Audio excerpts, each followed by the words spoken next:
ಪ್ರಾರ್ಥನಾ ವೀರ John hide. ಕ್ರಿಸ್ತನ ಕರೆಯುವಿಕೆ. ಅಧ್ಯಾಯ 1.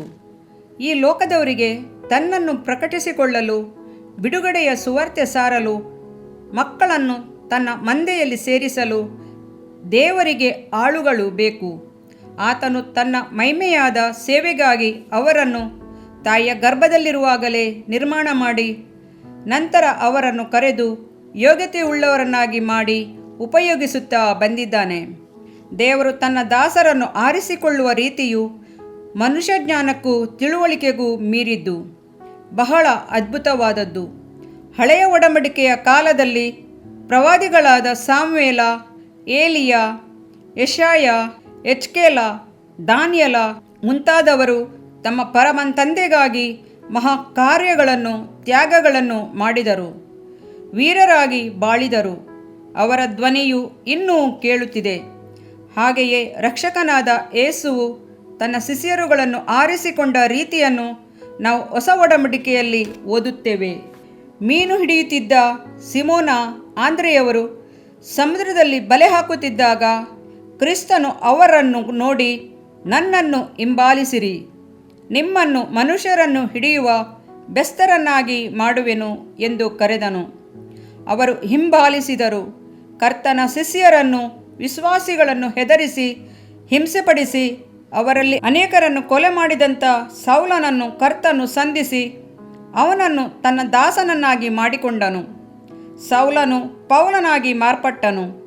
ಅನ್ಯಜನಾಂಗದವರ ಮಧ್ಯದಲ್ಲಿ ಅಪೊಸ್ತಲನಾಗಿ ಕ್ರಿಸ್ತನ ನಾಮವನ್ನು ಪ್ರಚುರಪಡಿಸಿದನು. ರಕ್ಷಣೆಯ ಸುವಾರ್ತೆಯನ್ನು ಸಾರಿದನು. ಹಾಗೂ Augustine, Francis Xavier, David Livingstone, John Wesley, Moody, Sadhu Sundar Singh ಮೊದಲಾದ ಕ್ರಿಸ್ತನ ದಾಸರು ಅನೇಕ ವ್ಯತ್ಯಾಸಕರವಾದ ಸ್ಥಿತಿಗಳಲ್ಲಿ ಜನಿಸಿ ಬೆಳೆದು ದೇವರ ಕರೆಯುವಿಕೆಯನ್ನು ಹೊಂದಿ ಮಹಿಮೆಯಾಗಿ ಕ್ರಿಸ್ತನ ಸೇವೆ ಮಾಡಿದರು.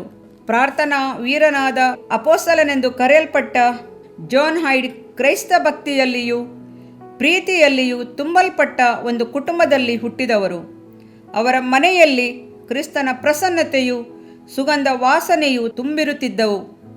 ಅವರ ತಂದೆ ಸ್ಮಿತ್ ಹ್ಯಾರಿಸ್ ಹೈಡ್ ಎಂಬವರು ಅತಿ ಉನ್ನತ ಶ್ರೇಷ್ಠ ಗುಣಗಳಿಂದ ತುಂಬಿದ್ದ ಗುರುವಾಗಿದ್ದರು.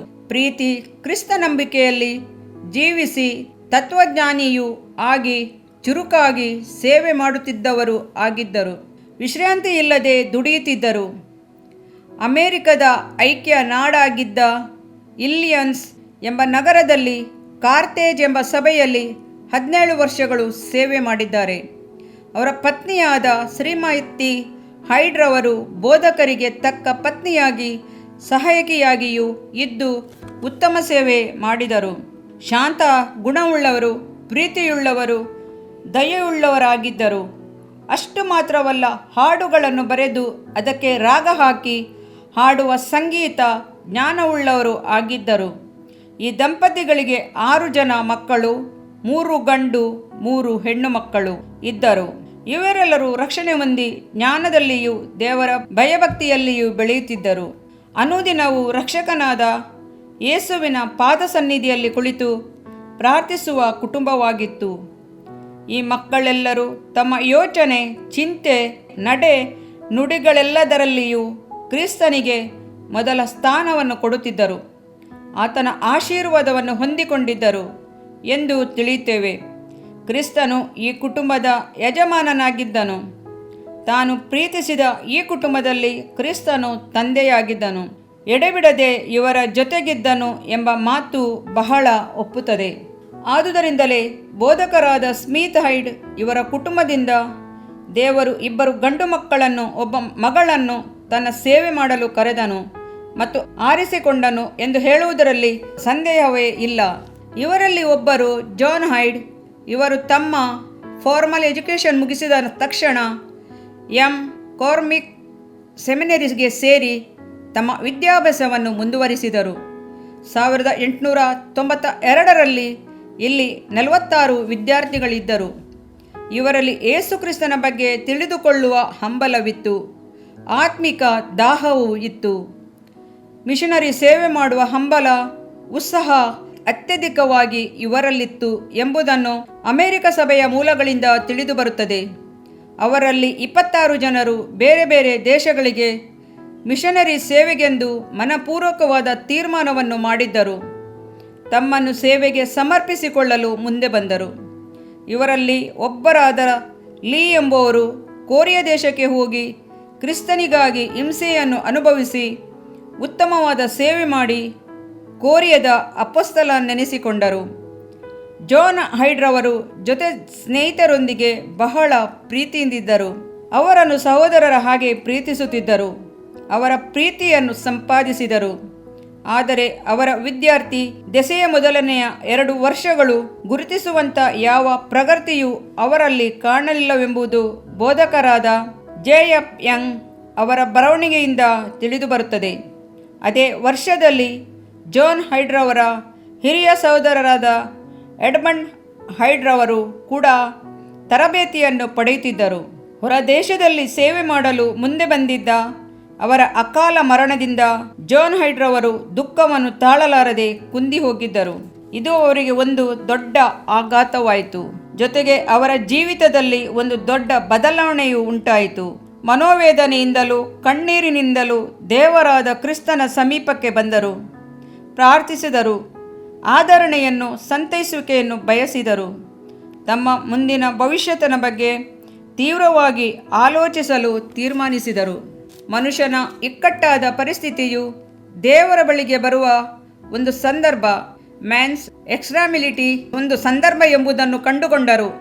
ತನ್ನನ್ನೇ ಆಶ್ರಯಿಸಿಕೊಳ್ಳಲು ಬಂದ ಮಕ್ಕಳನ್ನು ಕುರಿತು ಆತನು ಎಷ್ಟು ಪರಿತಪಿಸುತ್ತಾನೆ ಎಂದು ತಿಳಿದರು. ದೇವರೇ, ನಾನು ಎಲ್ಲಿಗೆ ಹೋಗಬೇಕೆಂಬುದು ನಿನ್ನ ಚಿತ್ತವಾಗಿದೆ. ನೀನು ಎಲ್ಲಿಗೆ ಕರೆದರೂ ನಾನು ನಿನ್ನನ್ನು ಹಿಂಬಾಲಿಸಲು ಸಿದ್ಧನಿದ್ದೇನೆ ಎಂದು ಹೇಳಿ ರಕ್ಷಕನಾದ ಪಾದ ಸನ್ನಿಧಿಯಲ್ಲಿ ಹಗಲು ರಾತ್ರಿ ಮೊರೆಯಿಟ್ಟರು.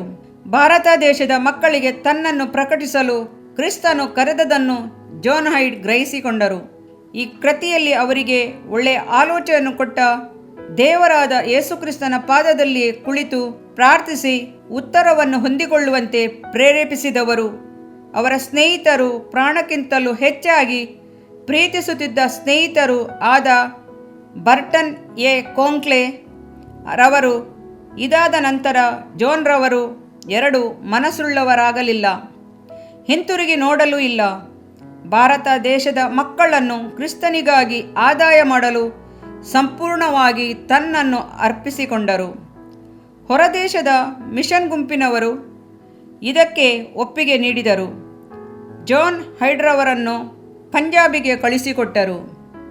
ಇದರಿಂದ ನಿನ್ನ ದೇಹಕ್ಕೆ ಆರೋಗ್ಯವು, ಎಲುಬುಗಳಿಗೆ ಸಾರವು ಉಂಟಾಗುವವು. ಜ್ಞಾನೋಕ್ತಿಗಳು 3ನೇ ಅಧ್ಯಾಯ 8ನೇ ವಾಕ್ಯ. ಪ್ರಿಯ ವೀಕ್ಷಕರೇ ಮತ್ತು ಕರ್ತನಲ್ಲಿ ಸಹೋದರ ಸಹೋದರಿಯರೇ, ನೀವು ನಮ್ಮ ಈ ಕಾರ್ಯಕ್ರಮವನ್ನ ವೀಕ್ಷಿಸಿದ್ದಕ್ಕಾಗಿ ದೇವರ ನಾಮದಲ್ಲಿ ನಿಮಗೆ ವಂದನೆಗಳು. ದೇವರ ವಾಕ್ಯವು ನಮ್ಮ ಎಲುಬಿಗೆ ಬಲವೂ ಸಾರವೂ ಆಗಿದೆ ಎಂದು ಸತ್ಯವೇದವು ಹೇಳುವಂತೆ ಈ ಕಾರ್ಯಕ್ರಮವು ನಿಮಗೆ ಆಶೀರ್ವಾದಕರವಾಗಿದೆ ಎಂದು ನಂಬುತ್ತೇವೆ. ಪ್ರಿಯ ವೀಕ್ಷಕರೇ, ನಮ್ಮ ಈ ಸೇವೆಗಾಗಿ ಪ್ರಾರ್ಥಿಸಿರಿ ಮತ್ತು ಎಲ್ಲಾ ಕಾರ್ಯಕ್ರಮಗಳನ್ನ ಇತರರೊಂದಿಗೆ ಶೇರ್ ಮಾಡಿರಿ.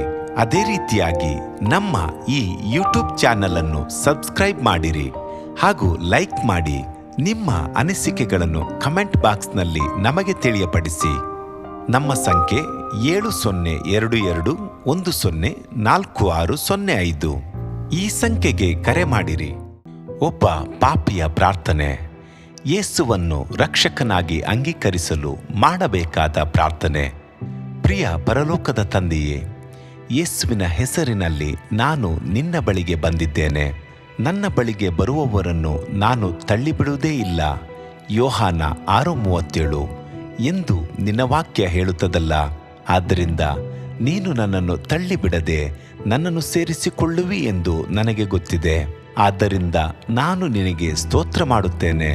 ನೀನು ನಿನ್ನ ವಾಕ್ಯದಲ್ಲಿ ನೀನು ಯೇಸುವನ್ನೇ ಕರ್ತನೆಂದು ಬಾಯಿಂದ ಅರಿಕೆ ಮಾಡಿಕೊಂಡು ದೇವರು ಆತನನ್ನು ಸತ್ತವರೊಳಗಿಂದ ಎಬ್ಬಿಸಿದನೆಂದು ಹೃದಯದಿಂದ ನಂಬಿದರೆ ನಿನಗೆ ರಕ್ಷಣೆಯಾಗುವುದು ಎಂತಲೂ ಕರ್ತನ ನಾಮವನ್ನ ಹೇಳಿಕೊಳ್ಳುವವರೆಲ್ಲರಿಗೆ ರಕ್ಷಣೆಯಾಗುವುದೆಂತಲೂ ಬರೆದಿದೆ.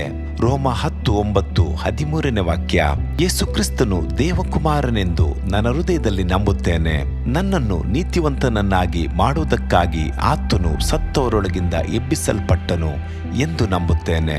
ನಾನು ಆತನ ನಾಮವನ್ನ ಹೇಳಿಕೊಳ್ಳುತ್ತೇನೆ. ಯೇಸುವೇ, ನೀನೇ ಕರ್ತನು. ತಂದೆಯೇ, ನೀನು ನನ್ನನ್ನು ರಕ್ಷಿಸಿದಿ ಎಂದು ನಾನು ನಂಬುತ್ತೇನೆ. ನಿನ್ನ ವಾಕ್ಯವು ಹೇಳುತ್ತದೆ, ಮನುಷ್ಯನು ಹೃದಯದಿಂದ ನಂಬುವುದರ ಮೂಲಕ ನೀತಿಯು ದೊರಕುತ್ತದೆ, ಬಾಯಿಂದ ಅರಿಕೆ ಮಾಡುವುದರ ಮೂಲಕ ರಕ್ಷಣೆಯಾಗುತ್ತದೆ. ರೋಮ 10:10. ನಾನೀಗ ನನ್ನ ಹೃದಯದಲ್ಲಿ ನಂಬುತ್ತೇನೆ ಹಾಗೂ ಯೇಸುವೇ ನನ್ನ ಕರ್ತನೆಂದು ಅರಿಕೆ ಮಾಡುತ್ತೇನೆ. ಆದುದರಿಂದ ನಾನೀಗ ರಕ್ಷಣೆ ಹೊಂದಿದ್ದೇನೆ. ಅಪ್ಪಾ ತಂದೆಯೇ, ನಿನಗೆ ಸ್ತೋತ್ರ. ಲೂಕನು ಬರೆದ ಸುವಾರ್ತೆ 11ನೇ ಅಧ್ಯಾಯದಲ್ಲಿ ಬರೆದಿರುವಂತೆ, ನಿಮ್ಮಲ್ಲಿ ತಂದೆಯಾದವನು ಮೀನನ್ನು ಕೇಳುವ ಮಗನಿಗೆ ಮೀನು ಕೊಡದೆ ಹಾವನ್ನು ಕೊಡುವನೆ? ಅಥವಾ ತತ್ತಿಯನ್ನು ಕೇಳಿದರೆ ಚೇಳನ್ನು ಕೊಡುವನೆ? ಹಾಗಾದರೆ ಕೆಟ್ಟವರಾದ ನೀವು ನಿಮ್ಮ ಮಕ್ಕಳಿಗೆ ಒಳ್ಳೆ ಪದಾರ್ಥಗಳನ್ನ ಕೊಡಬಲ್ಲವರಾದರೆ ಪರಲೋಕದಲ್ಲಿರುವ ನಿಮ್ಮ ತಂದೆಯು ತನ್ನನ್ನು ಬೇಡಿಕೊಳ್ಳುವವರಿಗೆ ಎಷ್ಟೋ ಹೆಚ್ಚಾಗಿ ಪವಿತ್ರಾತ್ಮ ವರವನ್ನ ಕೊಡುವವನಲ್ಲವೇ ಅಂದನು. ತಂದೆಯೇ, ನೀನು ಕೇಳಿಕೊಳ್ಳುವವರಿಗೆ ಪವಿತ್ರಾತ್ಮನ ವರವನ್ನು ಹೇರಳವಾಗಿ ಕೊಡುವಾತನಾಗಿದ್ದಿ. ಆದ್ದರಿಂದ ನನ್ನ ಮೇಲೆಯೂ ನಿನ್ನ ಆತ್ಮನನ್ನು ಸುರಿಸಬೇಕಾಗಿ ಬೇಡಿಕೊಳ್ಳುತ್ತೇನೆ. ಕೀರ್ತನೆ 81:10 ಬರೆದಿದೆ, ಅಗಲವಾಗಿ ಬಾಯಿದೆರೆಯಿರಿ, ಅದನ್ನು ತುಂಬಿಸುವೆನು. ಕರ್ತನೇ, ನನ್ನನ್ನು ಪವಿತ್ರಾತ್ಮನಿಂದ ತುಂಬಿದಂತ ನೀನು ನನ್ನನ್ನು ಅನ್ಯ ಭಾಷೆಯ ವರದಿಂದಲೂ ತುಂಬುವವನಾಗಿದ್ದಿ ಎಂದು ನಂಬುತ್ತೇನೆ. ಅದರಂತೆ ನಾನು ನನ್ನ ಬಾಯಿಯನ್ನು ತೆರೆದು ನಿನ್ನ ಸ್ತೋತ್ರ ಮಾಡುವಾಗ ಅನ್ಯ ಭಾಷೆಯ ಅಭಿಷೇಕದಿಂದ ನನ್ನನ್ನು ತುಂಬುವವನಾಗಿದ್ದಿ ಎಂದು ನಂಬುತ್ತೇನೆ.